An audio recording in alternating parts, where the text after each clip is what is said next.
Hello friends. आज है 2 अगस्त। हम पढ़ रहे हैं मॉडर्न इंडियन हिस्ट्री और आज हम जिस चैप्टर के एमसीक्यू डिस्कस करेंगे वो है मॉडरेट फेज। दोस्तों, मैं थोड़ा सा बेसिक बातें आपको बता देता हूँ। 1857 का जो रिवोल्ट हो जाता है तो उसके बाद जो ब्रिटिशर रहते हैं, अब उनको हमेशा से डर लगा रहता है कि ये इस तरह की जो इंडियंस लोग हैं ये इस तरह से कोई हरकत फिर से ना कर दें। तो एक ऑर्गेनाइजेशन बना देते हैं ब्रिटिशर 1885 के टाइम पे। 1885 के टाइम पे एक ऑर्गेनाइजेशन बना लिया जाता है जिसका नाम रहता है INC. INC, Indian National Congress. ठीक है, आईएनसी बना लिया 1885 में। अब बोला जा रहा है कि आईएनसी कब बनाया गया? 1885 में। किसने बनाया? लॉर्ड डफरिन ने। लॉर्ड डफरिन एक ऐसा ऑर्गेनाइजेशन बना देता है, उसके दिमाग में ये रहता है कि इंडियंस लोग हैं और इनके दिमाग में यदि कुछ खुराफात आता है तो फिर से रिवोल्ट हो सकता है। तो वो एक ऑर्गेनाइजेशन बना देता है, एक अम्ब्रेला ऑर्गेनाइजेशन, की इंडियंस लोगों के दिमाग में जो भी गैस पक रही हो, जो भी खिचड़ी पक रही हो, इस ऑर्गेनाइजेशन के थ्रू निकल जाए, जिसे हम बात कर रहे हैं INC, Indian National Congress.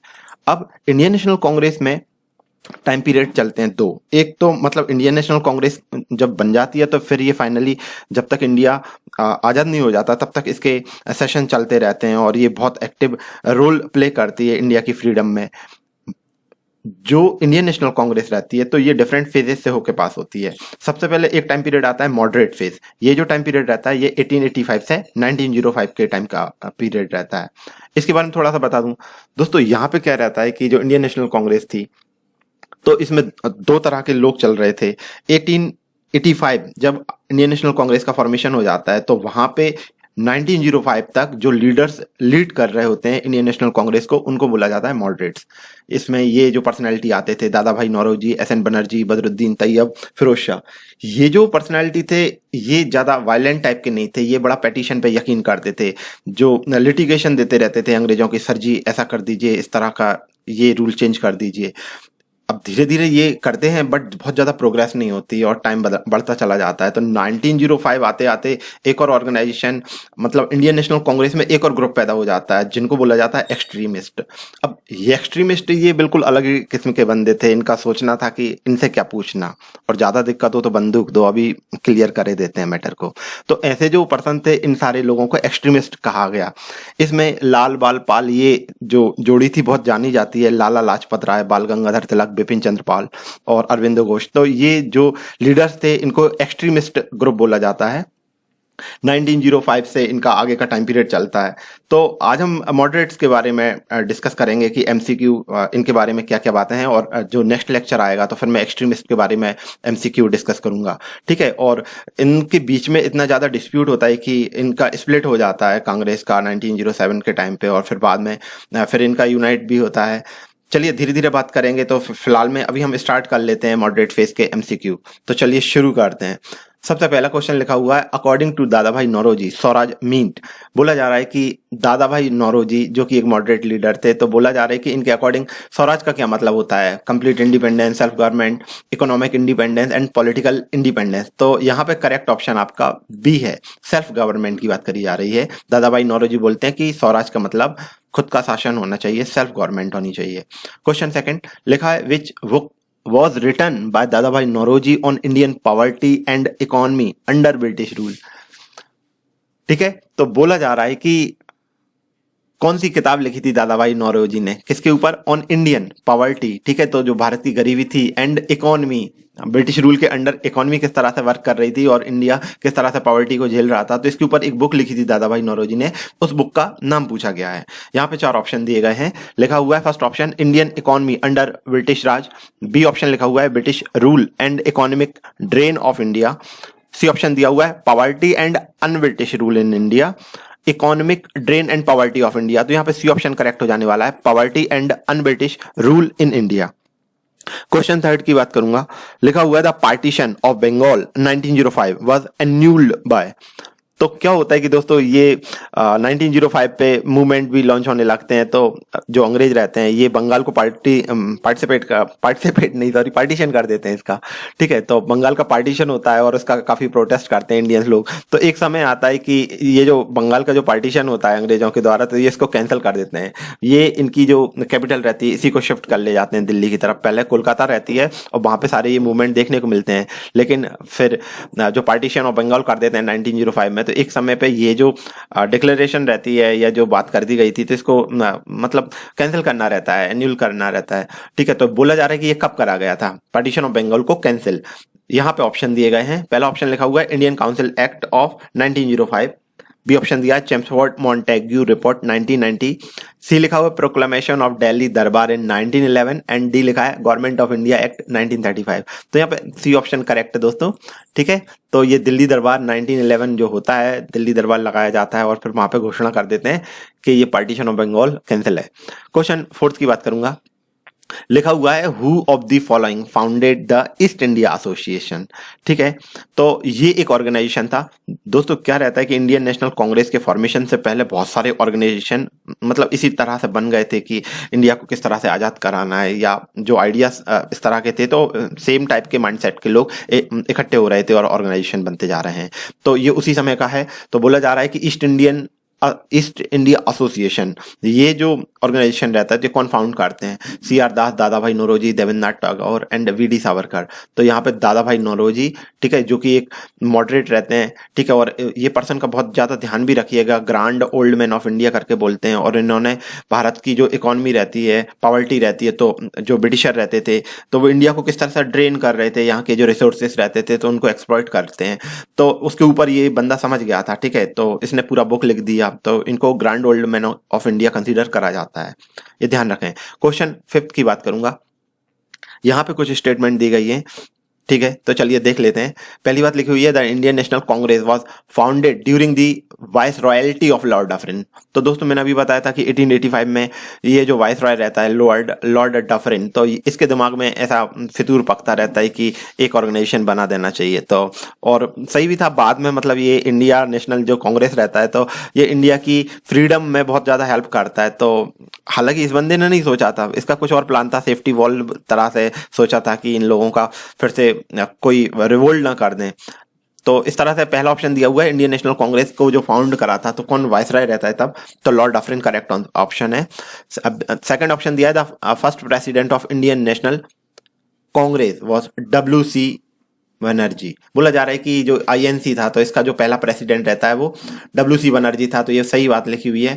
Third लिखा हुआ है कि first session of Indian National Congress. बोला जा रहा है कि इंडियन नेशनल कांग्रेस जो INC है तो इसका फर्स्ट सेशन कलकत्ता में हुआ था, तो ये गलत दिया हुआ है दोस्तों, कलकत्ता में नहीं होता है। ठीक है, गलत है ये बॉम्बे में हुआ था। और ऑप्शन 4 दिया हुआ है in the first session of Indian National Congress some government official were also present. तो हाँ, ये बात भी सही है, पहले जो होता है मीटिंग तो उसमें ये आते हैं सारे लोग। तो यहाँ पे first, second and fourth option correct है, बाकी थर्ड ऑप्शन यहाँ पे गलत दिया हुआ है। क्वेश्चन 6 की बात करूंगा। लिखा हुआ है at which Congress session did Dadabhai Naoroji announce that swaraj was the goal of India political effort.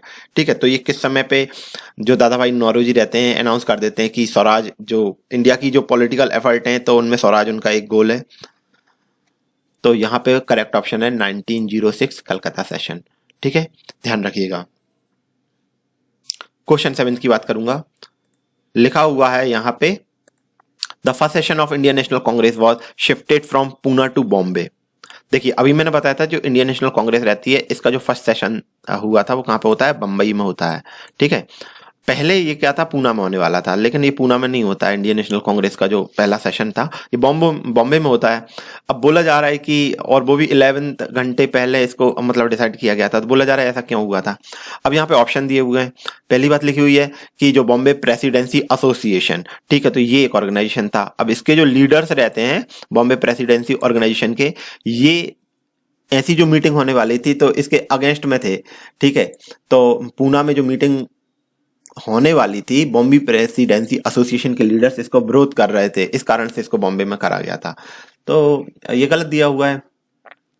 ठीक है, और बी ऑप्शन दिया हुआ है the Bombay governor agree to A.O. Hume's proposal to act as first president of the Congress. अब दूसरा option इसमें दिया हुआ है कि जो A.O. ह्यूम था, ठीक है, इसी बंदे के कारण ये इंडियन नेशनल कांग्रेस फॉर्म होती है।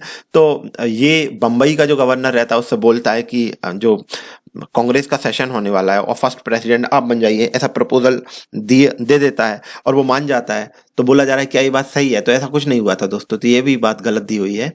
और यहाँ पे सी ऑप्शन दिया हुआ है Bombay as the capital of the presidency would help the conference attract more attention if it was held there। बोला जा रहा है कि यदि बंबई में इस तरह का कांग्रेस का सेशन कराते हैं तो ये मास पब्लिक तक पहुंचेगा और हमको ज्यादा अटेंशन मिलेगी, लोग हमसे जुड़ेंगे। तो ये बात भी गलत दी हुई है दोस्तों।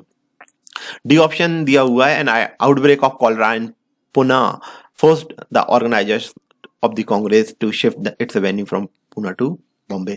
बोला जा रहा है कि जो पूना था वहां पे एक बीमारी फैल गई थी कॉलरा, इसके कारण जो कांग्रेस का सेशन था वहां से उठा के बंबई में शिफ्ट कर दिया गया था। तो दोस्तों ये असल रीजन था, तो ध्यान रखिएगा, बहुत सारा बोल बच्चन था इसमें। क्वेश्चन 8 की बात करूंगा। लिखा हुआ है with reference to Indian freedom struggle Who among the following was labeled as moderate leader in the Congress। ठीक है दोस्तों, तो अभी मैंने शुरुआत में ही बताया था कि मॉडरेट कौन थे और आपके एक्सट्रीमिस्ट कौन थे। अब बोला जा रहा है यहाँ पे जो लिस्ट दी गई है तो इसमें मॉडरेट कौन है। ठीक है, तो ये गोपाल कृष्ण गोखले दोस्तों इस कैटेगरी में आते हैं। बाकी अरविंद घोष, बिपिन चंद्र पाल, लाला लाजपत राय, मैंने बोला था ये बंदूक चलाने का आइडिया रखते थे, बोले तो एक्सट्रीमिस्ट थे, लेकिन यहाँ पे मॉडरेट पूछा गया है तो आपका करेक्ट ऑप्शन गोपाल कृष्ण गोखले हो जाने वाला है। क्वेश्चन 9 की बात करूंगा। लिखा हुआ है who among the following was thrice elected president of the INC. अब बोला जा रहा है कि ऐसा कौन पर्सन है जो कि 3 बार प्रेसिडेंट बना था आईएनसी इंडियन नेशनल कांग्रेस का। दादा भाई नौरोजी, एसएन बनर्जी, गोपाल कृष्ण गोखले एंड शंकरन नायर। तो यहाँ पे दादा भाई नौरोजी आपका करेक्ट ऑप्शन हो जाने वाला है। ये वो पर्सन थे जो कि आईएनसी इंडियन नेशनल कांग्रेस को 3 बार प्रिसाइड करते हैं। क्वेश्चन 10 लिखा हुआ है, कुछ स्टेटमेंट दी गई है। लिखा हुआ है during his stay in England he endeavored to educate the British people about their responsibility as ruler of India. He delivered speech and published article to support his opposition to the unjust and oppressive regime of British Raj in 1867। he helped to establish the East Indian Association of which he became the honorary secretary। दोस्तों बहुत लंबा lecture है, बहुत लंबा statement है, चलिए टुकड़े टुकड़े करके बताता हूँ। बोला जा रहा है कि एक यहाँ पे जो 4 पर्सन के नेम दिए गए हैं तो उनमें से एक पर्सन जब वो इंग्लैंड में रहता है तो क्या करता है कि जो ब्रिटिश लोग रहते हैं तो कोशिश करता है इंडियन लोगों की एजुकेशन की, क्योंकि जो ब्रिटिशर रहते हैं तो वो उनको रूल कर रहे होते हैं। ठीक है, ब्रिटिश पीपल को एजुकेट करने की कोशिश करता है, उनको समझाने की कोशिश करता है कि भैया इंडिया के भले के लिए काम करो क्योंकि आप इंडिया के रूलर हो अभी करंट में। इसके बाद बहुत सारी स्पीच देता है, आर्टिकल देता है और अपना अपोजिशन दर्ज कराता है to unjust and oppressive regime of British raj. ठीक है, तो ये ब्रिटिश रूल जो इंडिया में चल रहा रहता है तो ये इसका काफी अपोज करता है। और 1867 के टाइम पे ये एक ऑर्गेनाइजेशन भी बनाता है, ईस्ट इंडिया एसोसिएशन। मैंने बोला था ये एक ऑर्गेनाइजेशन है। ठीक है, तो of which he became the honorary, और बाद में ये इसका सेक्रेटरी भी बनता है। तो बोला जा रहा है ये किसके बारे में बात चल रही है। ठीक है, फिरोज शाह मेहता, मैरी कारपेंटर, दादा भाई नौरोजी एंड आनंद मोहन बोस। दोस्तों यहाँ पे ये दादा भाई नौरोजी के बारे में बात चल रही है, grand old man of India इसी को बोलते थे। ठीक है, और ये इंग्लैंड में रहते हैं तो ब्रिटिशर को समझाते रहते हैं और बहुत ज़्यादा अपना लेटर्स पब्लिश करते हैं, आर्टिकल्स पब्लिश करते हैं, स्पीच दे देते हैं जगह जगह कि ये जो आपका रूल चल रहा है काफ़ी ऑपरेसिव है, मतलब इंडियंस के लिए। ठीक है, और बाद में एक ऑर्गेनाइजेशन बना देते हैं ईस्ट इंडियन एसोसिएशन जिसमें वो सेक्रेटरी बनते हैं। ठीक है, तो दादा भाई नौरोजी। क्वेश्चन 11 की बात करूंगा। Where was the first session of Indian National Congress held. अभी बताया पूना में होने वाला था, बॉम्बे में हो जाता है, वहां पे कॉलरा फैल जाता है। क्वेश्चन 12 लिखा हुआ है Indian National Congress was founded by. ठीक है, तो जो आईएनसी था इंडियन नेशनल कांग्रेस, बोला जा रहा है इसको फाउंड कौन करता है। तो दोस्तों फाउंड करी थी एओ ह्यूम, जिसका फुल फॉर्म था एलन ऑक्टेवियन ह्यूम। लेकिन यहाँ पे एक क्वेश्चन और भी बनता है कि उस समय वायसरॉय कौन था। तो ध्यान रखिएगा वायसरॉय रहता है लॉर्ड डफरिन, लेकिन जो पर्सन फाउंड करता है उसका नाम था एओ ह्यूम। राइट। क्वेश्चन 13 लिखा हुआ है who was the founder of the Indian association. ठीक है, तो इंडियन एसोसिएशन की बात चल रही है। अभी इससे पहले मैं बता रहा था ईस्ट इंडियन एसोसिएशन, तो ईस्ट इंडियन एसोसिएशन दादा भाई नौरोजी लेके आए थे, और इंडियन एसोसिएशन जो ऑर्गेनाइजेशन था इसके फाउंडर थे एसएन बनर्जी, सुरेंद्रनाथ बनर्जी। क्वेश्चन 14 लिखा हुआ है the second session of Indian National Congress was presided over by. ठीक है, तो ये बोला जा रहा है कि जो आईएनसी था इसका सेकंड सेशन को कौन प्रिसाइड करता है। तो यहाँ पे करेक्ट ऑप्शन दादा भाई नौरोजी था। तो पहला कौन था, डब्ल्यू.सी. बनर्जी, मैंने बताया था। क्वेश्चन 15 लिखा है the partition of Bengal came into effect. ठीक है, तो ये डिक्लेरेशन करी गई थी कि बंगाल का बंटवारा हो रहा है। ठीक है, तो बोला जा रहा है ये किस समय पार्टीशन ऑफ बंगाल इफेक्ट में आता है। तो ये आया था आपका 15 अक्टूबर 1905 के टाइम पे। ये जो डिक्लेरेशन रहती है कि बंगाल का पार्टीशन होता है तो वो लागू हो जाता है, इफेक्ट में आ जाती है वो चीज। क्वेश्चन 16 की बात करूंगा। लिखा हुआ है who among the following was not known as moderate in the national movement. ठीक है, तो अब बोला जा रहा है मॉडरेट के बीच में कौन ऐसा है जो बंदूक चलाना चाहता था। ठीक है, काट डालूंगा, फाड़ डालूंगा, मार डालूंगा। एक्सट्रीमिस्ट पर्सन कौन है यहाँ पे बोला जा रहा है, या बोला जा रहा है मॉडरेट कौन नहीं है, मतलब एक्सट्रीमिस्ट बताना है। तो ये बाल गंगाधर तिलक है यहाँ पे। बाकी यहाँ पे जो भी पर्सन दिए हुए हैं वो सारे के सारे आपके मॉडरेट लीडर्स हैं, Dadabhai Naoroji, M G Ranade and Gopal Krishna Gokhale. Question 17 की बात करूंगा। लिखा हुआ है which of the following papers was essentially the mouthpiece of the policies of liberals. ठीक है, तो बोला जा रहा है कि एक पेपर के यहाँ पर नेम दिए गए हैं और बोला जा रहा है कि जो लिबरल्स थे तो उनकी जो भी पॉलिसीज थी, ठीक है, तो उसके बारे में माउथ पीस कौन था। माउथ पीस मतलब उनका जो भी आइडिया था उसके बिल्कुल सेम टू सेम बात करने वाला न्यूज़पेपर कौन था। ठीक है, तो वो बात थी लीडर। यहाँ पे बी ऑप्शन करेक्ट दिया हुआ है। लिबरल्स की पॉलिसीज का माउथ पीस लिबरल लीडर था। क्वेश्चन 18 लिखा हुआ the method of moderate leaders of the Congress was. ठीक है, तो अब बोला जा रहा है कि जो कांग्रेस के शुरुआत में 1805 से 1885 से 1905 के बीच में जो लीडर्स रहते हैं मॉडरेट लीडर्स, तो इनका तरीका क्या होता है काम करने का। Non cooperation, constitutional agitation, passive resistance, civil obedience. तो ठीक है, ये हिसाब से कानून के हिसाब से काम करते थे। ठीक है sir ji, sir ji, sir ji. Question 19 की बात करूंगा। लिखा हुआ है the most important organisation of the pre Congress nationalist organisation was the. अब क्वेश्चन में बोला जा रहा है कि कांग्रेस नहीं बनी थी, उससे पहले जो ऑर्गेनाइजेशन बने थे तो उनमें सबसे ज्यादा जो जरूरी ऑर्गेनाइजेशन था जो कि नेशनलिस्ट ऑर्गेनाइजेशन था, तो उसका नाम क्या था। तो ये था आपका इंडियन एसोसिएशन। अभी मैंने बताया था SN बनर्जी फाउंड करते हैं इसको कलकत्ता के अंदर। ठीक है, ध्यान रखिएगा ये बात। क्वेश्चन 20 अब बोला जा रहा है यहाँ पे 4 ऑर्गेनाइजेशन के नाम दिए हुए हैं। ठीक है, अब यहाँ को हमको क्रोनोलॉजिकल ऑर्डर में इनको अरेंज करना है कि सबसे पहले कौन, फिर इसके बाद कौन बना था। तो दोस्तों यहाँ पे सबसे पहले आपको इंडियन एसोसिएशन ये देखने को मिलती है, फिर इसके बाद इंडियन लीग देखने को मिलती है, फिर मद्रास महाजन सभा और लास्ट में बॉम्बे एसोसिएशन। ठीक है, तो इस तरह से जब ये पूरी मैचिंग करोगे तो सी ऑप्शन करेक्ट हो जाता है यहाँ पे। क्वेश्चन 21 लिखा हुआ है who said the Congress is tottering to its fall and one of my greatest ambition while in India is to assist it to a peaceful demise. अब ये मतलब यहाँ पे जो वाइस रॉय के नेम दिए गए हैं तो उनमें से कोई एक जो स्टेटमेंट देता है वो कहता है कि जो कांग्रेस है तो वो अपने पतन की तरफ बढ़ रही है। ठीक है, डाउनफॉल की तरफ जा रही है और मेरी बहुत ज़्यादा ग्रेटेस्ट एम्बिशन है कि ये मैं इसका शांति से डिमाइस देखूं। ठीक है, तो कौन ऐसा बोल रहा था, George Hamilton, Lord Curzon, Lord Dufferin, Lord Minto. ठीक है, तो दोस्तों ये लॉर्ड कर्जन रहते हैं, 1905 के टाइम के लगभग आते हैं और बड़ा आतंक मचाते हैं। ठीक है, और ये बहुत चढ़ा हुआ पर्सन था। जब आप पढ़ेंगे तो पढ़िएगा इसके बारे में, बड़ी इंटरेस्टिंग पर्सनैलिटी है। ठीक है, तो ये स्टेटमेंट देता है कि the Congress is tottering to its fall and one of my greatest ambition while in India is to assist it to a peaceful demise. ठीक है, तो लॉर्ड कर्जन। क्वेश्चन 22 की बात करूंगा। लिखा हुआ है who of the following was the first Muslim president of Indian National Congress. बोला जा रहा है कि पहला मुस्लिम पर्सन कौन रहता है जो कि जो INC था उसको प्रिसाइड करता है, तो ये बंदा था बदरुद्दीन तैयब जी। राइट। क्वेश्चन 23 लिखा हुआ है who is the exponent of the theory of economic drain of India during the British rule. ठीक है, तो बोला जा रहा है ये थ्योरी किसने दी थी, economic drain of India during the British rule. तो मैंने कहा कि ये दादा भाई नौरोजी रहते हैं, grand old man of India. ठीक है, पढ़ा लिखा समझदार था। ठीक है, और सारी चीजें समझ गया था, तो इसने कई सारे न्यूज़पेपर और बुक भी लिखी। तो ठीक है, ये जो थ्योरी निकाली थी कि भैया हमारी कंट्री से इकोनॉमिक ड्रेन हो रहा है ब्रिटिश रूल के अंतर्गत, तो ये दादा भाई नौरोजी का कहना था, तो ध्यान रखिएगा। क्वेश्चन 24 लिखा हुआ था first Indian to contest an election to the British House of Commons was. अब बोला जा रहा है कि ब्रिटिश हाउस ऑफ कॉमन में पहला ऐसा इंडियन कौन रहता है जो कि इलेक्शन को कॉन्टेस्ट करता है, दादा भाई नौरोजी। ठीक है, तो दोस्तों ये MCQ मुझे लग रहा है दादा भाई नौरोजी के बारे में ही है। बहुत सारा फैक्ट हमको मिल गया है और आप अच्छा खासा आंसर लिख सकते हैं दादा भाई नौरोजी के बारे में। ठीक है, तो ध्यान रखिएगा ब्रिटिश हाउस ऑफ कॉमन में जो एक इंडियन रहता है जो कि इलेक्शन को कॉन्टेस्ट करता है वो कौन था, तो वो दादा भाई नौरोजी रहते हैं।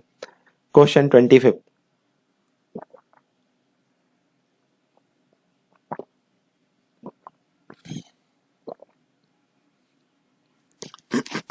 क्वेश्चन 25 लिखा हुआ है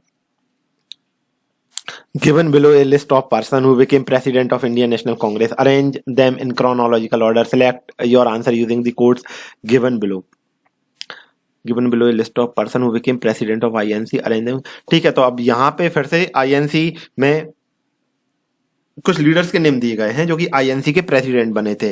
अब बोला जा रहा है कि इनको सीक्वेंस में अरेंज करिए कि सबसे पहले कौन बना था, फिर कौन बना, फिर कौन बना, इस तरह से। ठीक है, तो यहाँ पे जो लिस्ट दी गई है, अब इसमें आपके दादा भाई नौरोजी या जो एक्सट्रीमिस्ट थे बाल गंगाधर तिलक या जो भी डिफरेंट डिफरेंट थे, तो उनके नाम तो दिए नहीं गए हैं। ये लेटर जो हमारे फ्रीडम स्ट्रगल में जो फाइटर्स थे उनके नाम दिए गए हैं, तो महात्मा गांधी यहाँ पे फर्स्ट नंबर पे आते हैं। ठीक है, फिर इसके बाद जो सरोजिनी नायडू रहती हैं 1916 के टाइम पे, तो ये भी बनती हैं। फिर दोस्तों आपके ये JLN जवाहरलाल नेहरू देखने को मिलते हैं, और फाइनली फिर वल्लभ भाई पटेल भी देखने को मिलते हैं। तो यहाँ पे सी ऑप्शन करेक्ट हो जाने वाला है। क्वेश्चन 26 लिखा हुआ है 1885 के टाइम पे जो आईएनसी थी, तो इसकी पहली मीटिंग थी, तो प्रीसाइड कौन ने करी थी, ये मैं बता चुका हूँ, WC बनर्जी। क्वेश्चन 27 लिखा हुआ है who among the following was not present in the founding session of the INC. दोस्तों एक ऑर्गेनाइजेशन था इंडियन एसोसिएशन, मैंने बताया भी था, कलकत्ता में। ठीक है, किसने बनाया, SN बनर्जी ने। अब ये जो SN बनर्जी रहता है, ये काफी जानी मानी पर्सनैलिटी था उस समय का। तो बोला जा रहा है कि इंडियन नेशनल कांग्रेस का जो फाउंडिंग सेशन चल रहा है, तो उसमें कौन सा ऐसा पर्सन था जो कि उस समय मौजूद नहीं रहता है, तो SN बनर्जी। ठीक है, कहीं गए हुए थे या जो भी रीजन रहा होगा। ठीक है, तो यहाँ पर डी ऑप्शन करेक्ट है। क्वेश्चन 28 लिखा हुआ है who was the first Indian to become member of the British parliament. अभी बताया कि ये चुनाव लड़ गया था हाउस ऑफ कॉमन्स में और जीत गया था। ठीक है, तो वो बंदा था आपका Dadabhai Naoroji. Question 29 in which year the Indian National Congress was established. ठीक है, तो ये तो सभी को मैं शुरुआत में ही बताया था, 1885 के टाइम पे ये आईएनसी एस्टैब्लिश करी जाती है। क्वेश्चन 30 लिखा है who was the viceroy of India at the time of formation of Indian INC. तो ये भी मैं बता चुका हूँ कि लॉर्ड डफरिन रहता है जब आईएनसी फॉर्मेशन होता है। क्वेश्चन 31 लिखा हुआ है who wanted Indian National Congress to be a safety valve. दोस्तों सेफ्टी वॉल्व की कहानी मैंने बताई थी कि इंडियन लोग फिर से रिवोल्ट ना कर दें, इनके दिमाग में जो भी गैस बन रही हो, ठीक है, या कुछ भी रिवोल्ट करना चाह रहे हैं, तो इनको एक ऐसा प्लेटफॉर्म दे देना चाहिए कि जहां से ये अपने आइडियाज हम लोगों के पास ला सकें और जो ब्रिटिशर हैं उसको कंट्रोल कर सकें। तो इस ये जो कॉन्सेप्ट है इसको बोला जाता है सेफ्टी वॉल्व थ्योरी। ठीक है, तो बोला जा रहा है कि इंडियन नेशनल, अब यहाँ पे जो 4 नेम दिए गए हैं, तो कौन ऐसा पर्सन था जो कि चाहता था कि जो इंडियन नेशनल कांग्रेस है वो एक सेफ्टी वॉल्व की तरह काम करे, हमको एक अलार्म की तरह वर्क करे। तो ठीक है, तो वो पर्सन रहते हैं आपके AO right. Question 32 who among the following was not a moderate. अब यहाँ पे फिर से 4 नाम दिए गए हैं और बोला जा रहा है कि एक एक्सट्रीमिस्ट दिया हुआ है यहाँ पे एक्चुअली में, नॉट मॉडरेट। ठीक है, तो मॉडरेट नहीं होना चाहिए वो। बिपिन चंद्र पाल, लाल बाल पाल मैं बता चुका हूँ, तो ये ठीक है, बिपिन चंद्र पाल वो पर्सन रहते हैं जो कि एक्सट्रीमिस्ट हैं यहाँ पे। बाकी सारे जो नेम दिए गए हैं वो सारे आपके मॉडरेट लीडर्स के नेम दिए गए हैं, फिरोज शाह मेहता, SN बनर्जी, गोपाल कृष्ण गोखले। क्वेश्चन 33 लिखा है इंडियन एसोसिएशन ये फाउंड कब होती है, तो 1876 में कलकत्ता में SN बनर्जी। अब नेक्स्ट लिखा है grand old man of India, ये मैं बता चुका हूं। ठीक है, क्वेश्चन 35 लिखा हुआ है यहाँ पे असर्शन और रीजन दिया हुआ है, तो देख लेते हैं। लिखा हुआ है the basic weakness of the early nationalist movement ले इट्स नैरो सोशल बेस। ठीक है, तो इनका जो वीकनेस रहती है अर्ली नेशनलिस्ट, मतलब जो शुरुआत के जो मॉडरेट लीडर रहते हैं या अर्ली नेशनलिस्ट जो मूवमेंट चलता रहता है, तो इनकी क्या कमजोरी रहती है, तो इनका जो सोशल बेस रहता है, ठीक है, तो वो बहुत ज्यादा कमजोर रहता है, मतलब छोटे छोटे मुद्दे उठा पाते थे। ठीक है, दूसरा रीजन दिया है it for the narrow interest of the social groups which joined. ठीक है, तो ये बोल रहे हैं कि ये नैरो इंटरेस्ट को उठा पा रहे थे क्योंकि सोशल ग्रुप जो इनसे जुड़े हुए थे, ठीक है, तो उन्हीं की ये वकालत कर रहे थे और जिस प्लेटफॉर्म से जुड़े हुए थे उन्हीं के मुद्दे ये उठाते थे, नैरो इंटरेस्ट इनके रहते थे। मतलब ज्यादा इनको, देखिए कहने का मतलब ये है कि यहाँ पे जो मॉडरेट लीडर थे, अब उनको भी हम ये नहीं कह सकते थे कि वो कमजोर थे। एक्चुअली में क्या है कि जितनी लिबर्टी मिलती है उतना ही हिसाब से काम कर पाते हैं। ठीक है, तो धीरे धीरे जब इंडियन फ्रीडम स्ट्रगल आगे बढ़ती है, तो जो इंडिया रहता है तो वहाँ पे और ज्यादा पावर्स हाथ में आते जाते हैं, डोमिनेट करने लगते हैं हम लोग, नए नए मूवमेंट लॉन्च होते रहते हैं, तो वहाँ पे कहानी अलग थी। और 1885 पे आपको एक ऑर्गेनाइजेशन बना दिया, तो वो भी बहुत बड़ा काम था, मतलब जो ब्रिटिशर ने इंडियन के लिए कर दिया था, तो वो इसलिए उन्होंने डिफरेंट तरह से काम करा था। ठीक है, तो बोला जा रहा है कि ये नैरो सोशल बेस पर काम कर रहे थे और वैसे इनके इंटरेस्ट थे जैसे ऑर्गेनाइजेशन या ग्रुप इनसे जुड़े हुए थे। दोनों ही बातें सही दी हुई हैं, असर्शन भी सही दिया हुआ है, रीजन भी सही दिया हुआ है, एक्सप्लेनेशन भी सही दिया हुआ है। मैडम भीखाजी कामा, ये एक लेडी रहती है दोस्तों, तो अब इसको लेके 2-3 स्टेटमेंट दी गई हैं। पहला बोला जा रहा है कि मैडम भीखाजी कामा, ठीक है, तो ये नेशनल फ्लैग, ठीक है, तो एक ऑर्गेनाइजेशन रहता है मैडम भीखाजी कामा इंडियन सोशलिस्ट कॉन्फ्रेंस की जो मीटिंग होती है 1907 में, इनकी जो कॉन्फ्रेंस होती है इंडियन सोशलिस्ट कॉन्फ्रेंस पेरिस के अंदर 1907 में, तो बोला जा रहा है कि ये मैडम भीकाजी कामा नेशनल फ्लैग मतलब जो झंडा था भारतीय झंडा उसको फहरा देती है। तो ये सही लिखा है कि गलत लिखा है? तो दोस्तों ये गलत लिखा हुआ है। एक्चुअली में ये पूरी बात सही लिखी है, ठीक है, लेकिन यहाँ पे हरकत ये करी गई है पेरिस। दोस्तों यहाँ पे पेरिस नहीं है, ये जर्मनी है। जर्मनी में ऐसा हुआ था। तो कभी कभी इस तरह की जो स्टेटमेंट रहते हैं सेट कर दी जाती हैं, आप सोचते हैं हाँ सब कुछ सही है, लेकिन आपको इंटेंस नॉलेज होना चाहिए तभी आप करेक्ट कर पाते हैं। तो ये पेरिस नहीं जर्मनी में हुआ था, तो ये यहाँ पे गलत बात दी हुई है। दोस्तों दूसरी बात लिखी है madam Cama served as a private secretary to Dadabhai Naoroji. तो दोस्तों ये सही दिया हुआ है। Madam Cama was born to Parsi, तो ये पारसी महिला थी, ये भी सही है। यहाँ पे 3rd दिया हुआ है और 36 का डी, ये भी सही दिया हुआ है। दोस्तों इसको देखिएगा, मेरी जो जजमेंट है ये 2nd ऑप्शन भी सही है और 3rd भी सही है। इसमें दादा भाई जो नौरोजी थे तो उसकी प्राइवेट सेक्रेटरी की तरह भी वर्क किया हुआ था। तो यहाँ पे 2nd एंड 3rd ऑप्शन होगा एज आई थिंक, ठीक है।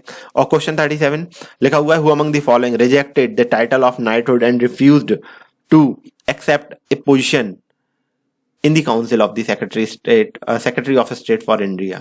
ठीक है, तो यहाँ पे कुछ पर्सन के नेम दिए गए हैं, उन एक पर्सन के बारे में कोई एक बात चल रही है। बोला जा रहा है कि कौन ऐसा बंदा था जो कि नाइटहुड की जो उपाधि उसको मिलती है तो उसको रिजेक्ट कर देता है, ठीक है, और इसके बाद उसको council of secretary of state for India, ठीक है, तो secretary of state for India के लिए जो काउंसिल रहती है तो उसको उसमें पोजीशन मिलती रहती है, लेकिन वो मना कर देता है कि ये भी नहीं चाहिए मेरे को, ठीक है, और नाइटहुड की जो उपाधि थी उसको भी रिजेक्ट कर देता है। तो वो कौन पर्सन रहता है? Motilal Nehru, MG Ranade, GK Gokhale, Gopal Krishna Gokhale and BG तिलक। तो दोस्तों ये जो गोपाल कृष्ण गोखले रहते हैं ये गांधी जी के गुरु टाइप के थे, ठीक है, तो उन्होंने ये रिजेक्ट कर दिया था नाइटहुड की उपाधि को, और जो पोजीशन मिल रही थी secretary of state for India उसके काउंसिल में पोजीशन नहीं लेते हैं। तो यहाँ पे दोस्तों आपका C option Gopal Krishna Gokhale correct option है। दोस्तों इसके आगे के क्वेश्चन एक्सट्रीमिस्ट फेज जो होगी गुजरती है, ठीक है, यहाँ पे मारधाड़ वाले लोग आ जाते हैं और इनके जो MCQ में वो भी डिस्कस करूंगा, बट हम अगले लेक्चर में डिस्कस करेंगे। फिलहाल के लिए बस इतना ही, स्टडी करते रहिएगा। Thank you very much, thank you.